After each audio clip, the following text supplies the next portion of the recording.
please tell us your background. Are you the older brother, younger brother? You're both doctors. Tell us a little bit of where you are and what happened, your work in support of Terry. What have been your observations with this whole ordeal? Well, I'm the oldest of three boys, and we were all kind of called into helping make the world a better place.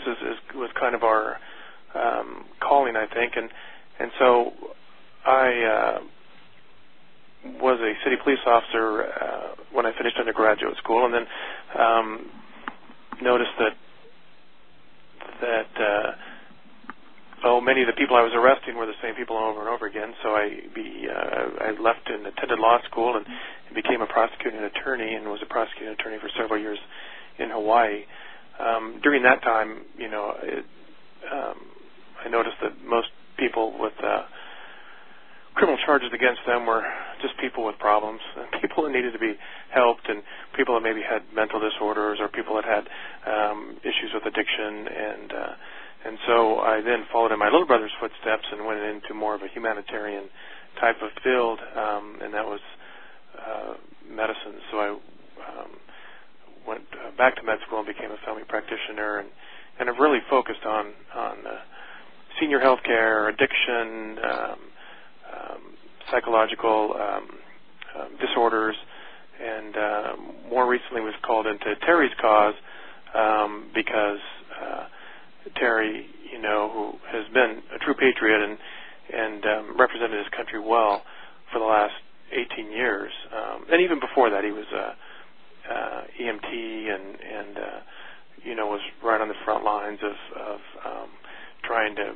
help people even before that. But as the brother can stand back only so long, and when justice doesn't seem like it's happening, or when you don't feel like your family's being treated fairly, it's time to speak up and jump on board.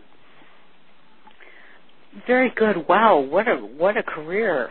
I'm not going to ask you your age, but wow, that's a lot to accomplish in a time. Where were you a police officer? In Colorado. Colorado, okay. Right. Okay, go ahead.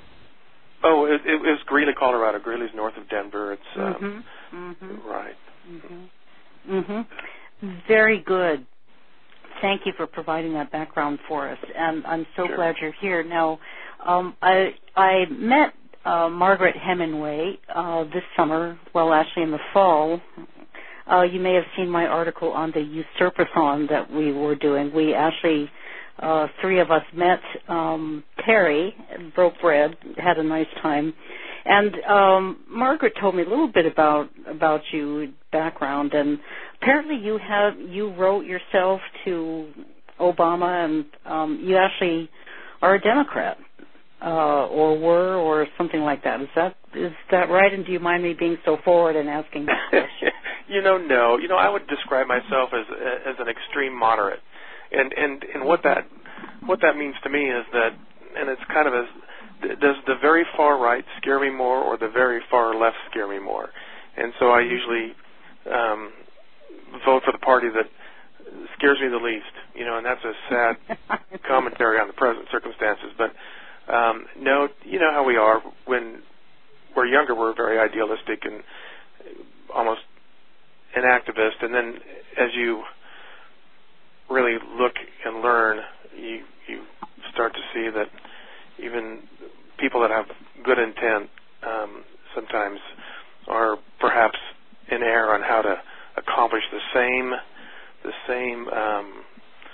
desires. And so I would say that I was probably more democratic, and now I'm very disappointed in the current regime, and so I'm in the state of Kansas, and there's been a lot of backlash here in the state of Kansas in this last election, and it's almost completely swung to the red, really. So you wrote to Obama about this, and did you get any reply? And no, I wrote him. What did you say? Yeah, I wrote him 3 very humble letters. This was before Terry had even been charged, or Lieutenant Colonel Lakin had even been charged with any charges whatsoever. And my hope was that this could all be just resolved, peacefully, without much issue. That Obama would be the kind of man that would, rise above taking it personal, would do presidential type of acts, and I was very disappointed.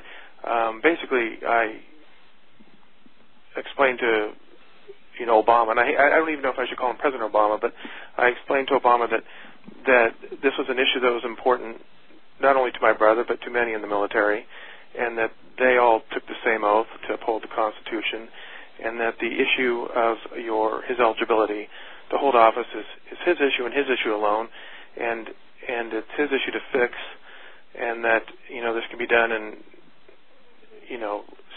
I didn't even care how he did it. I mean, send a copy of your birth certificate into some independent group, or the Supreme Court, or the Supreme General of the military, or some, that's all Terry was basically asking for is a showing of some type of supported proof that you are in fact, a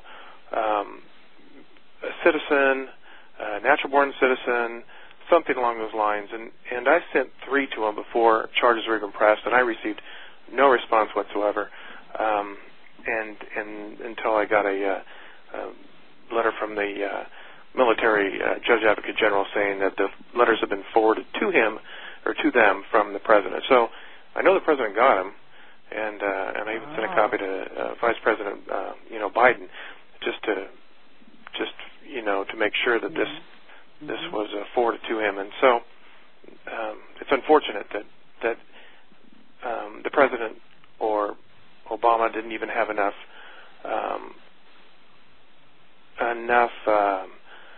honor or respect to respond to my letters, or to address them, address the issue, even in a smaller form. I'm curious, what did the JAG say once he got the forwarded letters? Did he write to you and say anything, or just that he got them? They advised me that they would be handling the correspondence from now on.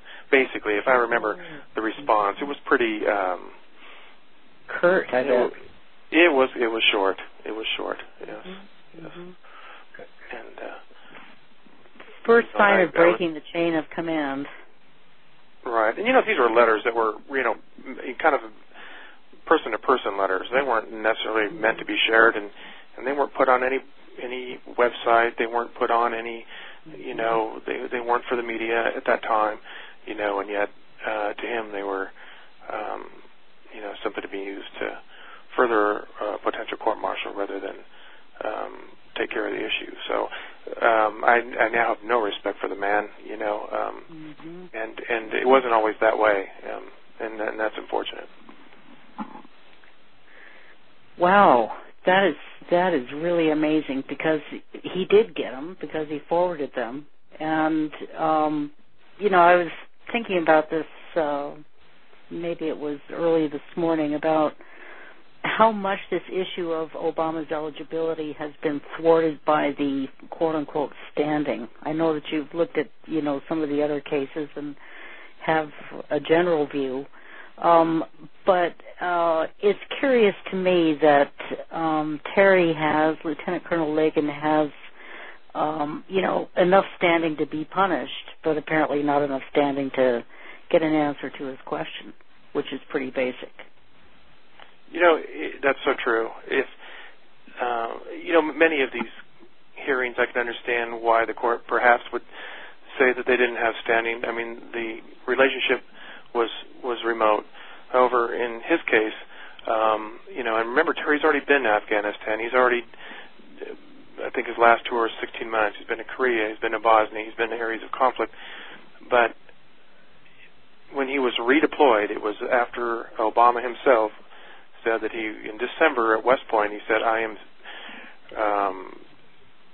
signing an order to deploy another 20,000 troop surge, to Afghanistan. And so he took utter full credit for it, and as only a president can sign a deployment, and that was, where Lieutenant Colonel's deployment was to be, part of that 20,000 troop surge. And for them to say that he doesn't have standing I find unjustifiable, really. So, in some ways, the circumstances chose him because he believed that if anybody would have standing, it would be him. And evidently, the military courts essentially ruled that nobody can possibly have standing against their commander-in-chief or challenging their commander-in-chief with this current initial motion ruling.